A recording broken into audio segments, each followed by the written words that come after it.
amém também. Muito bem, meus irmãos. Hoje, deixa eu ver aqui que eu preciso só de uma...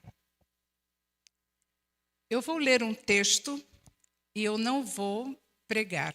A pregação é um atributo, é uma responsabilidade do seu pastor.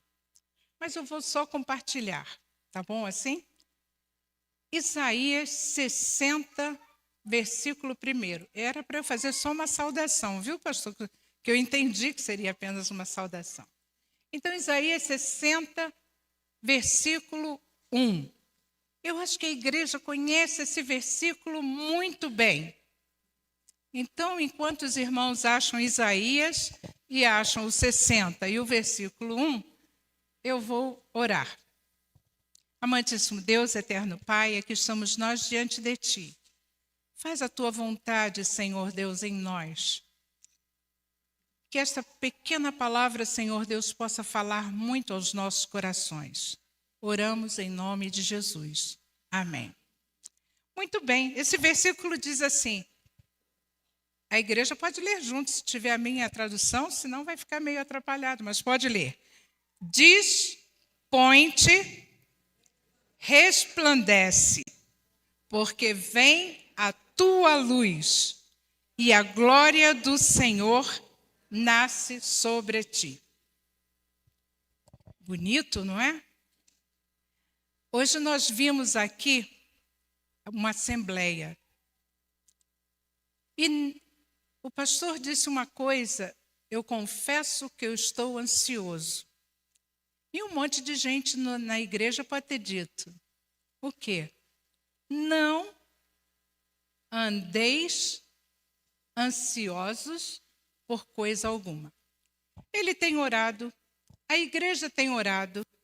Quando eu soube que eu ia vir a uma igreja que ia ter uma assembleia, eu orei, porque eu conheço, eu sei o que é uma assembleia. Mas é natural do homem andar ansioso. Por quê? Porque vocês têm um pastor que se preocupa com o andamento da vida de cada um de vocês. Tudo que foi tratado aqui, ele disse, eu não sei quanto tempo vai durar. E eu acredito que foi uma bem-sucedida assembleia, não é isso, pastor? Foi muito rápida, foi prática, e nós louvamos a Deus pelos irmãos que foram contemplados com a graça de servir no reino de Deus, na posição a que foram chamados para isso. Hoje, na escola dominical, o estudo foi sobre o quê? No Novo Testamento, a centralidade de Cristo.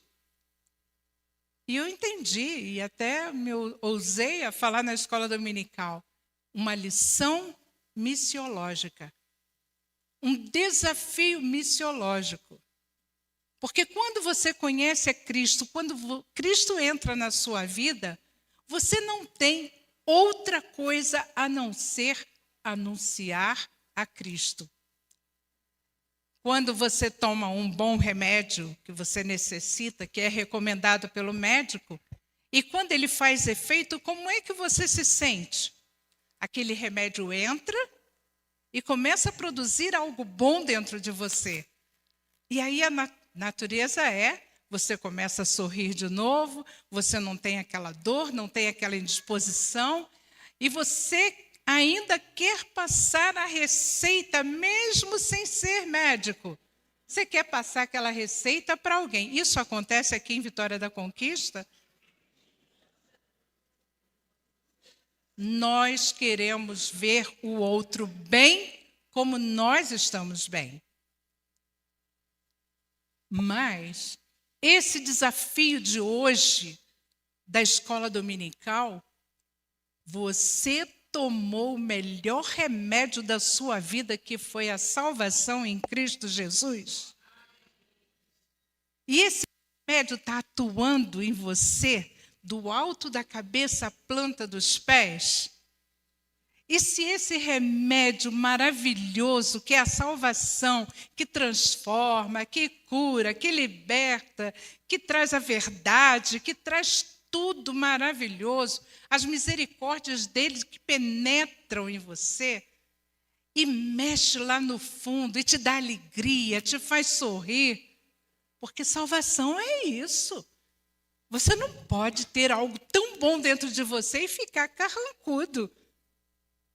Não é verdade? É a minha salvação. É a minha salvação. Porque quando eu sorrio, não é de mim. Se alguma beleza é como Jesus, né? Nós olhávamos para ele e não víamos beleza alguma. Mas olha quanta beleza ele trouxe à nossa vida. Então, nós precisamos disso. É essa ação do Santo Espírito de Deus, através da salvação em Cristo Jesus, não nos sobra. Nós não temos alternativa, nós não temos opção a não ser falar desse resultado, dessa medicação magnífica que o Senhor Deus colocou em nós. Salvação entra lavando, limpando, e aí reflete essa beleza de Cristo. Quando a gente canta que a beleza de Cristo se veja em mim. Por quê? Porque entra o Senhor e a beleza da salvação nos faz resplandecer. O texto de Isaías hoje esse é o tema da Conferência Mundial. Está vendo, pastor? E hoje nós conversávamos sobre isso na mesa do almoço. Esse texto é o tema da conferência que vai reunir homens e mulheres debaixo de uma farda, de soldado às mais altas patentes em todo o mundo, que vão estar aqui no Brasil e serão desafiados com esta palavra. Levanta-te e resplandece. Nós temos na palavra de Deus o levanta, que Jesus disse, levanta-te e anda. Mas aqui Isaías fala da Nova Jerusalém. E hoje, quando eu estava conversando com os irmãos na hora do almoço, me veio no coração isso. Nós, como a Nova Jerusalém, quando nós conhecemos o Senhor, quando o Senhor nos renova, porque ele diz da Nova Jerusalém, significa que tinha uma velha Jerusalém, mas que era formosa, não era, pastor? Era brilhante, mas quando ele diz a nova, significa que a graça do Senhor Deus, por revelação para Isaías, que haveria uma outra oportunidade de renascer, de viver de novo. Imagina nós que fomos salvos pelo Senhor Jesus, como era a nossa vida antes.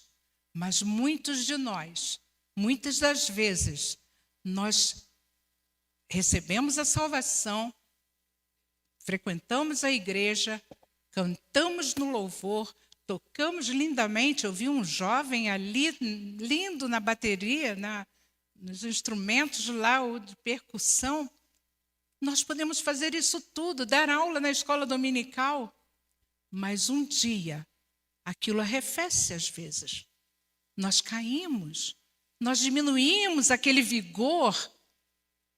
E aí hoje essa palavra nos desafia para um renovo, para uma nova vida, para uma nova Jerusalém, um novo mover do Senhor Jesus dentro de nós.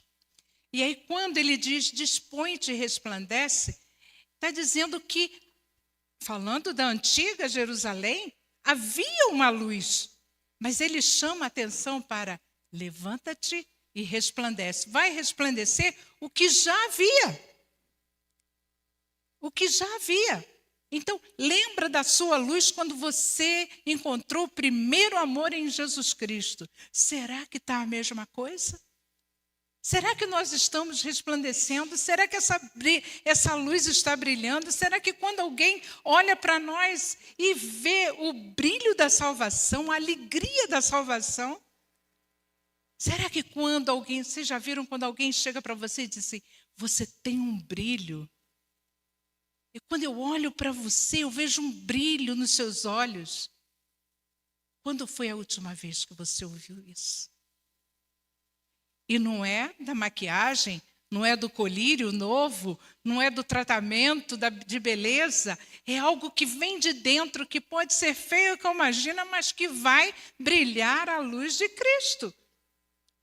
Então, é muito importante nós pensarmos nesse desafio dessa palavra. E quando ele diz que vem a tua luz, que nada. Que luz que você tem?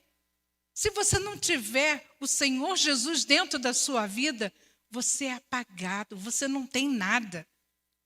Ninguém vai ver essa luz nos seus olhos, o brilho no seu sorriso, a alegria, a certeza, o ânimo, o encorajamento. Quando você chegar perto de alguém e a pessoa diz, eu preciso dessa luz. Eu quero brilhar, eu quero ter esse brilho que você tem nos olhos. E ele se vem a tua luz. E a glória do Senhor nasce sobre ti. Isaías, quando nos desafia com essa palavra, falando sobre essa nova Jerusalém, ele ainda diz que a luz vem sobre ti. Ou seja, o Senhor ainda tem algo para fazer na minha vida. Eu não sei se você pode dizer isso. O Senhor ainda tem algo para fazer na minha vida. Ele quer resplandecer, Ele quer trazer uma nova luz sobre nós. E é a luz dele para que a gente possa levantar e resplandecer. Eu sei que os estudantes de gramática, quando nós vemos aqui essa ordem, esse imperativo de dispõe-te ou levanta-te, é um imperativo e esse T é relacionado a mim. Então eu não tenho opção. Se o Senhor está me dizendo hoje, levanta-te e resplandece, dispõe-te, essa tradução dispõe-te, significa que muitas vezes nós não nos dispomos a levantar. Sabe aquele dia que você está cansado e aí esse friozinho daqui de conquista, eu vou te contar, não é brincadeira não. Aí quando você olha assim pela janela e vê cinza, eu preciso dessa palavra. Não deixe que o cinza da vida te impeça de levantar. Se dispor a viver tudo aquilo que o Senhor já preparou. Seja a nova Jerusalém que o Senhor espera. Eu vou encerrar, pastor, com Esther 4,14. Esse é o tema do trabalho feminino no meio das esposas de militares. Alguém aqui já ouviu falar nisso? Alguém já tinha ouvido falar sobre a Associação Mundial de Militares Cristãos? Pastor, não. Nem o Dalmo, que ele não levantou a mão.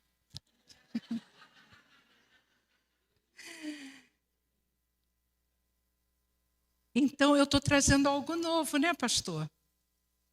Quem sabe se eu não estou trazendo uma nova Jerusalém para a vitória da conquista? Quando nós pensamos em vitória e pensamos em conquista, nós podemos entender a diferença que existe entre essas duas palavras. Hoje em dia tem uma coisa que eu me reservo um pouco, esse negócio de empoderamento.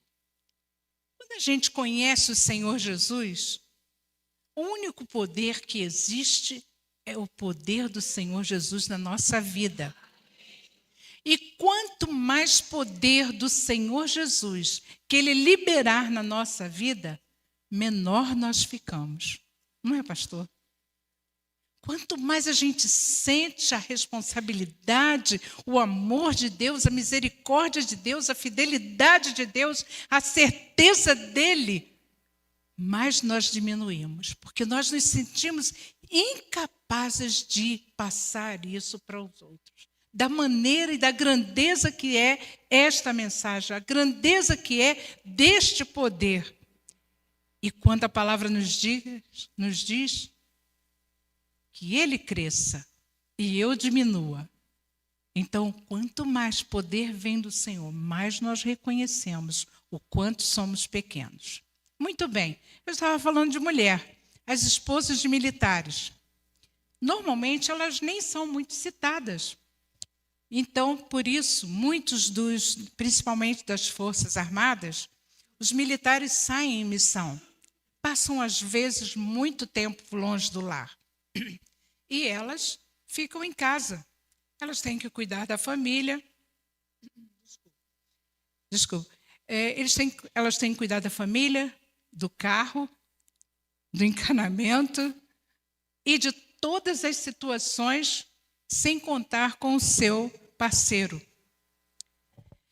A mulher de militar, ela tem uma missão muito significativa, segundo a palavra. Quando o Senhor diz, dar-lhe-ei, dar-te-ei, uma auxiliadora. Mas olha, muitas das mulheres se veem como aquelas que produzem, que fazem, que realizam. Mas ela continua na posição de auxiliadora. Então, esse trabalho é para atender a essas necessidades. O apoio feminino que existe por todo o Brasil e fora, nós temos em quase todos os estados do Brasil, principalmente nas cidades ou nos estados que têm base militar. Então, elas moram em vilas. Na polícia militar, isso não acontece com frequência. Então, às vezes, é mais difícil para as esposas militares se reunirem, mas nas bases acontece isso. Então, esse trabalho ele é desenvolvido em oração, em estudo bíblico e ajuda uma para a outra. Mas o encorajamento é para que as mulheres orem para apoiar os seus maridos. Elas ficam na linha de frente da intercessão enquanto eles estão na frente de batalha. Nós não temos uma guerra para enviar os nossos soldados, os nossos militares para as guerras, não é tão comum no Brasil. Mas nós vemos militares na frente de batalha, em muitas situações. Não somente na violência, mas pense bem como foi agora lá no Rio Grande do Sul. Quem que desceu nas águas? Não é para o batismo. Mas quem foi que foi no lodo buscar corpos? Alguns desses militares foram buscar corpos da sua própria família. Eu nem quero ligar televisão, isso é horrível, não quero nem assistir, que faz mal para mim.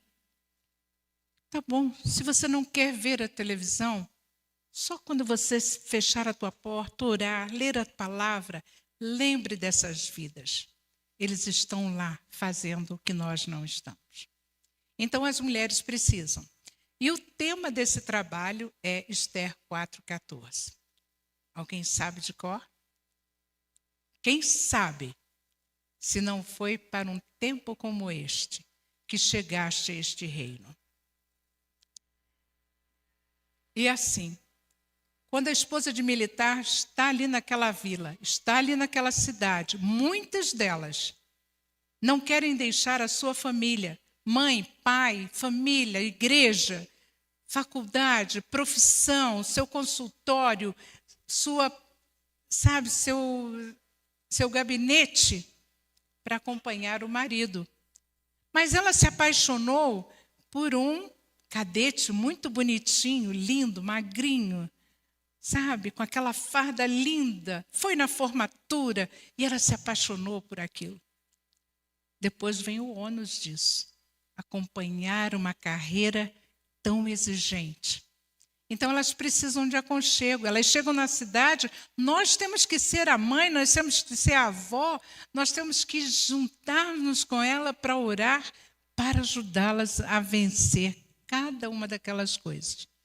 Muitas mulheres com câncer ou com qualquer outra enfermidade, este grupo é um grupo que apoia, que assiste.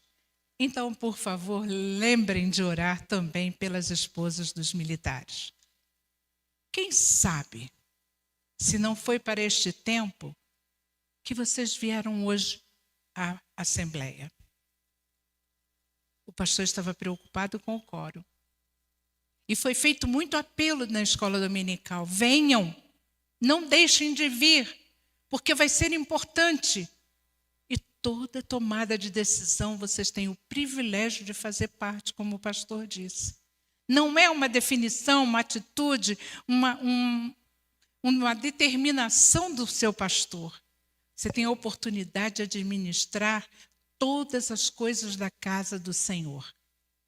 Quem sabe, se não foi para este tempo, que estão em Vitória da Conquista, que estão na Igreja Batista Getsemane, que vai para o ministério, que vai administrar os bens, terrenos e todas as coisas que Deus tem provido para esta igreja. Quem sabe, se não é para este tempo, para este reino, que Deus tem te chamado para levantar e resplandecer.